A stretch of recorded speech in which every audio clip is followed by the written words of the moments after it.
Fabiana Lucila Romanzoy, ¿cómo estás? Lucila, ¿cómo estás? Muy ¿Cómo estás? bien. Estamos empezando la segunda jornada de este Innova Educa, el Congreso de Innovación Educativa de la siglo XXI, en el Centro de Aprendizaje Universitario de aquí de Rosario. Un honor para mí estar por acá. Exacto, buenísimo. Vos, a ver, ayer me quedé esta tarde viendo varios de tus videos, específicamente me refiero al que diste en TED En por TED, Córdoba, fue sí, buenísimo. sí, Buenísimo, sí. me encantó el ejemplo con el que comenzás, esto de tu nena andando en bicicleta, la verdad que me encantó y lo recomendamos, después lo vamos a estar subiendo para que también lo puedan ver Ah, nuestros oyentes.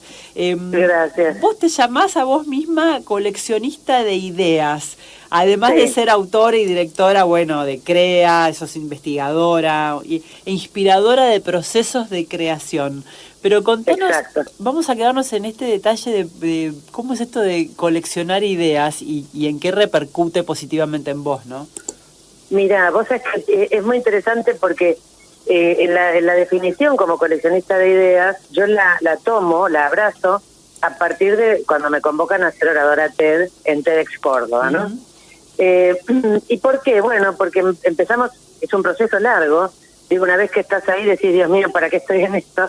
Pero al final es maravilloso porque yo siempre digo que para mí fue la quiropraxia de mi... Porque yo hago un montón de cosas. Yo soy consultora, por un lado, en el ámbito empresarial, pero también soy docente. Recién ustedes decían, Sí. a ver si es docente. A mí lo que más feliz me hace es un aula. Bien. O sea, no hay otro ámbito. Dice que hay gente que te dice, yo la iglesia, el otro te dice la cancha.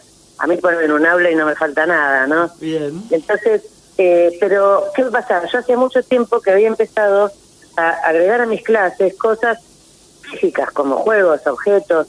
Yo llevo los libros que quiero que mis alumnos lean, porque si no los ven, no se enamoran, no los tocan, no los huelen, Claro. no les da ganas después de leerlos, ¿no? Claro. Entonces iba siempre con una valija, con un montón de cosas, y me empecé a preguntar, bueno, ¿de dónde sale esto? ¿Por qué yo quiero llevar esto a mis clases y hacer esto en el aula? Y me di cuenta, yo en realidad llego al mundo de la creatividad desde la publicidad. Yo fui toda la vida creativa publicitaria. Ajá. Y los publicitarios, cuando no había internet, porque yo sé que hay jóvenes que piensan que toda la vida hubo internet y televisión color y telefonía celular, pero no hace mucho no había nada de todo eso.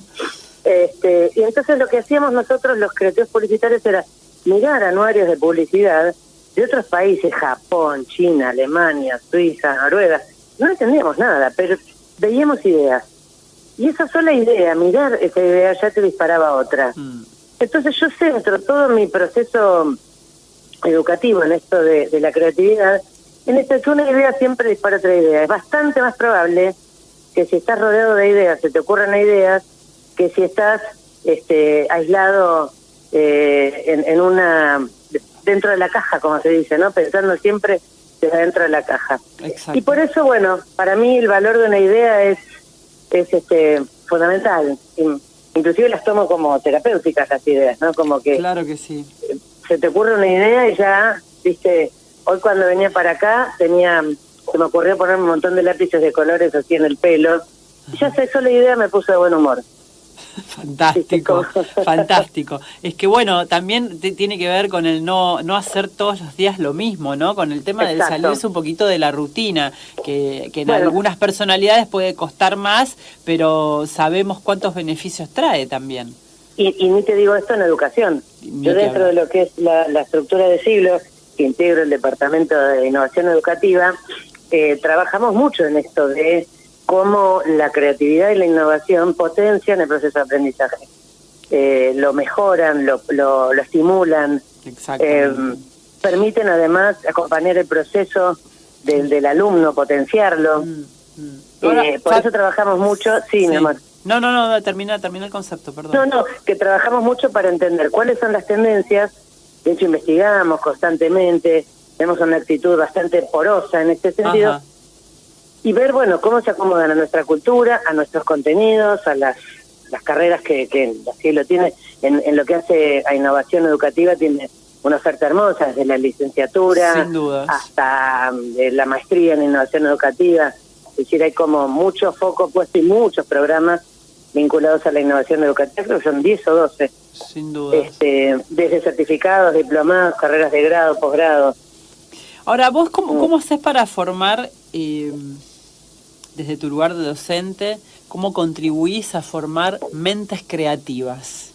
Bueno, yo creo que todo es como...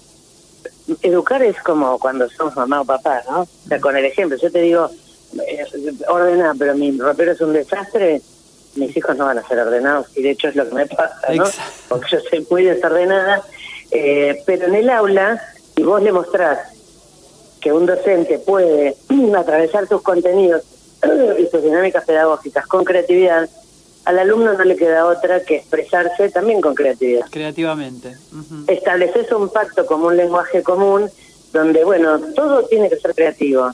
No me puedes entregar un trabajo en un Word, por más brillante que sea la idea, no solo es el qué, sino también el cómo, ¿no? Y también no puede ser solo texto, también tiene que ser visual. Y si podemos incorporar la tecnología, va a ser más potente todavía. Entonces así vas logrando esto. Y para mí desde lo pedagógico lo más potente es tal vez lo más antiguo, es la escuela griega, ¿no? Claro. El maestro pensando con el alumno, o sea, cuando el alumno te ve a vos pensar creativamente y te ve a vos seguir un proceso creativo, lo aprende a hacer, es como lo de la bicicleta. Como el ejemplo de la bicicleta, exactamente. Me encanta porque valorás mucho el tema del trabajo en equipo, porque de ahí justamente salen las buenas ideas y escuchando al otro es como que se produce una especie de pensamiento comunitario. Total. Y ayer cuando tuve ese momentito en el que pude conocerte personalmente, vos dijiste algo que me dejó pensando, esto de que la innovación te suele provocar a veces emociones que son encontradas. Eso quiere decir que no siempre son gratas las emociones. ¿Te referías específicamente a ciertas personalidades que por ahí son más conservadoras o también apuntabas a otra cuestión? No, personalidades, culturas, organizaciones, digamos, hay una gran resistencia porque innovar presupone volver a hacer las cosas, aprender a hacer las cosas de otra manera. Estábamos bárbaro con esta encuesta, el archivo lo tengo en esta carpeta, termina el curso, agrego esta encuesta, pim, pum, pan, salió. Ahora, yo te digo, ¿por qué no vamos a hacer unas entrevistas en profundidad? Entonces, vamos a agarrar 3 alumnos y vamos a entrevistarlos y a otros les vamos a pedir que hagan un trabajo visual. O sea, salgamos de la encuesta tradicional, por ejemplo, y te vas a encontrar con resistencia, porque la gente tiene que hacer el triple de trabajo, ¿viste? Es como... Entonces, por eso yo digo siempre que el proceso de o trabajar instalando la innovación no te hace necesariamente tener 1 millón de amigos como Roberto Carlos. Sí, tal cual. ¿No? Porque yo entro a las empresas, ¿viste? Y a mí se contratan los jefes de área, por ejemplo, o recursos humanos, ¿no? Pero después yo vengo a patearles el tablero a todos, a decirle que así hay que hacerlo de otra manera, que hay que reaprenderlo. Ahora, la satisfacción que después te da ese proceso, ¿no? Yo en muchos de los programas, digo los que yo trabajo porque es de los que tengo el feedback, ¿no? Cruzarme una y otra vez con gente que me diga, Fabi, CDA me cambió la vida, tus clases me cambiaron la vida. Bueno, bingo, para mí ya está, ¿no? Totalmente, un golazo. Vos asegurás que estamos en la época de la revolución creativa, y como digamos que es un valor de época la innovación. Es como un cruzamiento de esta contemporaneidad, ¿no? Y yo pienso también en esto que, o sea, cada vez más estamos rodeados de ejecuciones creativas, ¿no? De cosas que suceden de manera espontánea. Hoy veía mientras bañaba, viste, prendo la tele, y en TN le hacían una nota a estos 2 chicos, al que grabó a la maestra que gritaba y al que se subió al escenario y dijo, yo quiero ser chorro, ¿no? Y digo, de la nada a ser tremendamente virales. ¿Qué fue lo que pasó? Bueno, se atrevieron a cuestionarse un statu quo. Y en la medida que eso lo tomemos como cultura, ya no vamos a estar tan a la defensiva, ¿no? Porque vamos a abrazar estas expresiones espontáneas porque nos permiten una mejora continua. Hay que estar preparado para eso, ¿no? Sí, total. Pero, ¿cómo nos ves como argentinos? Somos creativos. Sí, muy. ¿No? La creatividad argentina es muy bien valorada. Somos muy buenos creativamente. Lo que no tenemos es buena autoestima. Ayer la rectora de la universidad hablaba mucho de esto de la autoestima, ¿no? En el discurso inaugural del Congreso.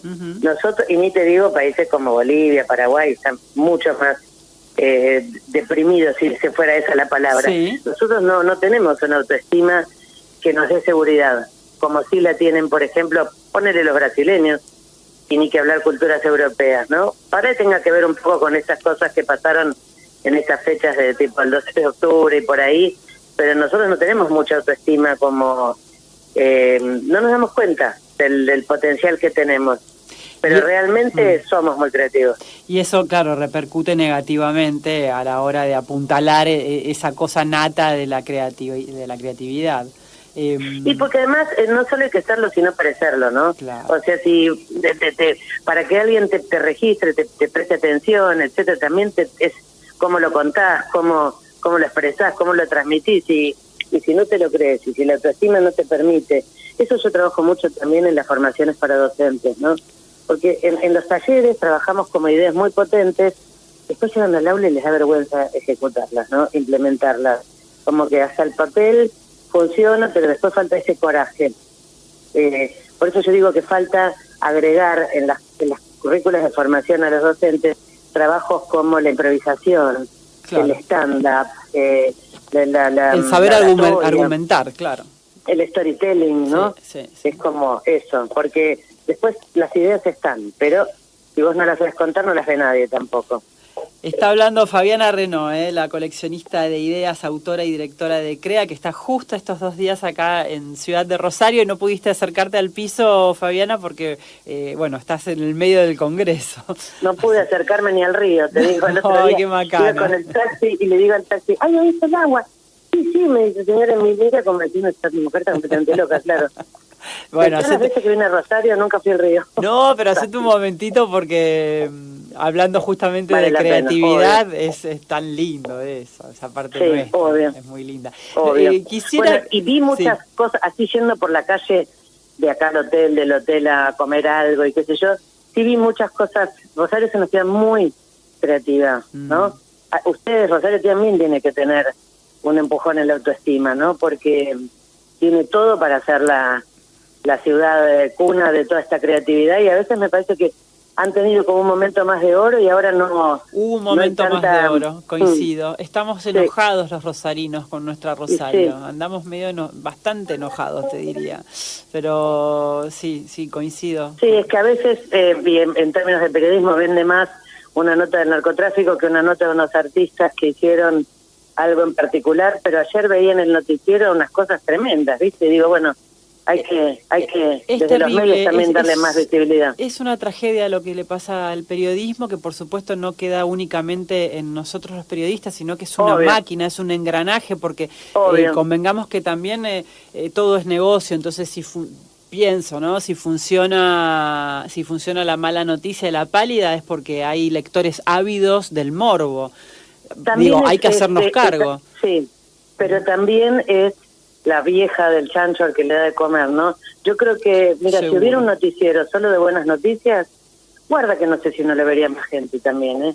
Habría que probarlo. No por lo pronto acá en Radio La Red hacemos este humilde programa que es cada día mejor, que tiene únicamente buenas noticias. Muy bien, me encanta. Optimistas. Obvio. Me gustaría finalizar nuestra conversación con algún tipo de sugerencia, consejo, tips, como lo quieras llamar, a todos los rosarinos que están escuchando y que trabajan en empresas o tienen sus propias empresas, pero, a ver, me refiero a quienes están a lo mejor en una relación de dependencia, que se les ocurre una idea buenísima, ya sea una empresa familiar o una empresa más grande, y tienen que ir a sostener esa idea y se pierde, porque convengamos que siempre el no es lo más fácil de decir, ¿no? Al momento de contestar. ¿Y cómo insistir? Sé que vos trabajás también con tus alumnos sobre esta cuestión. Sí, bueno, para mí, para empezar, no es un apóstrofo que quiere decir nueva oportunidad. Y eso es lo primero que digo cuando entro a un aula, cuando entro a una empresa. Después creo que una de las cosas que más traccionan a favor, y esto no es porque yo esté en educación o porque tenga puesta la camiseta de la sigla, en este caso del Centro de Aprendizaje Universitario de Rosario, sino que los espacios de formación nos dan esa seguridad, nos dan esa contención.